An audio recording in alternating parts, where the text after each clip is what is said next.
Méditons avec le pasteur Ertis. Méditons avec le pasteur Ertis. Nous sommes aujourd'hui mardi, le 3 décembre 2019. Nous méditons selon le programme de la Ligue pour la lecture de la Bible. Et nous utilisons le lecteur de la Bible 2019. Les textes prévus, c'est Jérémie 23, 25 à 40. Nous sommes en train de terminer le chapitre 23 commencé hier. Nous le terminons aujourd'hui. Quelques questions d'approfondissement. Est-ce que ce passage m'apprend quelque chose sur Dieu le Père, Dieu le Fils, Dieu le Saint-Esprit? Y a-t-il un exemple à suivre ou à ne pas suivre? Et chaque jour, quel verset m'interpelle le plus? Jérémie aborde le problème de ces gens-là qui prophétisent de faux rêves et il parle du fardeau du Seigneur. Prions. Seigneur, merci. Bénis ce temps. Remplis-nous du Saint-Esprit et parle-nous. Nous voulons voir comment chaque jour tu ne t'étais pas fatigué de parler à ton peuple et tu nous donnes l'occasion de nous approcher de toi et de t'écouter maintenant pendant cette méditation. Nous t'avons prié au nom de Jésus-Christ. Amen. Shalom bien-aimés.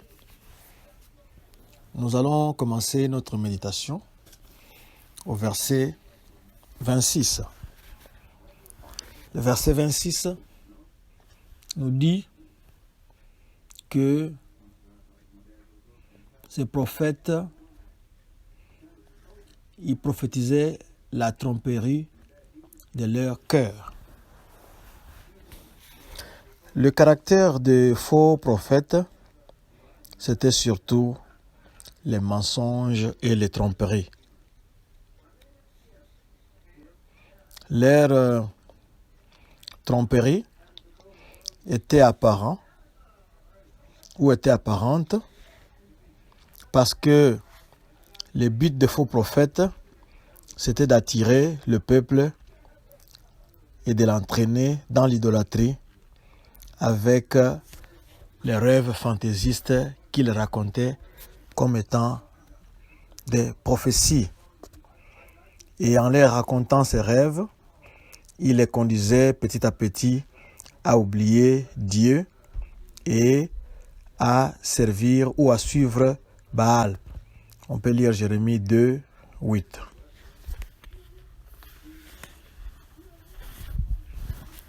Verset 28. Nous avons ici une différence importante entre les faux prophètes et les vrais prophètes. Les faux prophètes et les vrais prophètes sont différents comme la paille l'est du froment. La paille, nous pouvons rapidement donner un exemple. Si vous prenez les riz qu'on vient de récolter, vous verrez que les riz et la graine de riz est dans une enveloppe. C'est cette enveloppe-là qu'on appelle la paille. Alors, quand on est en train de piller les riz ou de moudre les riz, on fait voler la paille. La paille s'envole avec le vent, mais la graine va rester.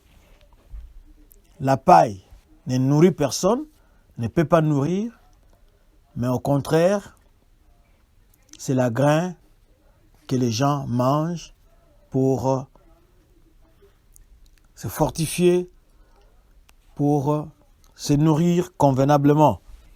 C'est ça un peu la différence.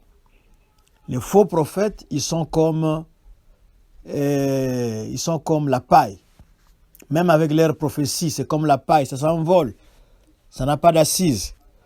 Tandis que la vraie prophétie, c'est comme la nourriture, c'est comme la graine qui va nourrir.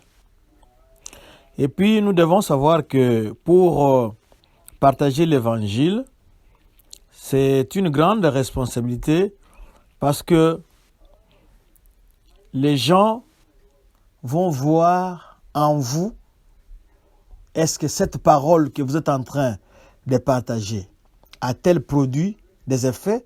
Vous a-t-elle changé ou pas? Parce que vous ne pouvez pas leur amener quelque chose qui ne va pas leur servir parce que à vous-même, ça n'a rien donné, ça n'a rien produit. Donc, ils doivent d'abord voir que cette parole vous a changé. Comme ça, ils peuvent vous faire confiance et ils peuvent aussi s'attendre à être changés. C'est-à-dire, si vous prêchez la parole de Dieu, soyez sûr de la vivre d'abord.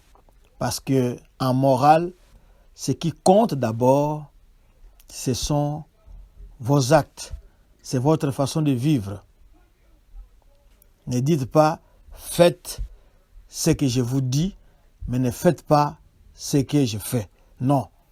Ici, et les paroles et les actes marchent de pair. Du verset 23 au verset 40, nous avons ici les gens qui se moquaient de Jérémie et en lui disant sarcastiquement, quel est le message de la part du Seigneur? D'après ces gens-là, c'est comme si Jérémie ne leur apportait rien à part des paroles de condamnation. Mais ces mauvaises nouvelles étaient la vérité. S'ils avaient accepté cela, ils allaient se repentir et se tourner vers Dieu. Mais parce qu'ils n'en voulaient pas, ils rejetaient le message de Jérémie.